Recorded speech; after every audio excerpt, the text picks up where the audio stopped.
Hi ladies, my name is Ayo and today I'm going to be showing you some very important tools you need to have in your car at all times. In every car, you need to make sure you have a jack. This is what a jack looks like. Secondly, you're going to need to have a wheel spanner. A wheel spanner can come in different sizes, different shapes, depending on the kind of car you drive. This is just an example of a wheel spanner. Every car should have a wheel spanner. Very important is also the C caution. You need to have a C caution sign so that whenever you're doing anything on your car by the roadside, it serves as an alert to other car owners or other drivers or passerbys that you are doing something on your vehicle. So this is important.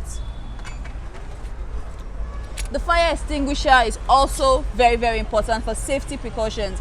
We never know what can happen. It might not be for you, it might be for some other driver on the road, but you need to have a fire extinguisher in your vehicle. So this is the spare tire of this particular car.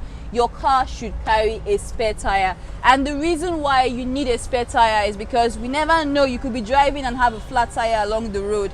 Rather than wait for a vulcanizer or someone to come along and help you, you could just take out your spare tire, put it on and drive yourself to the nearest tire center where you can change your tire.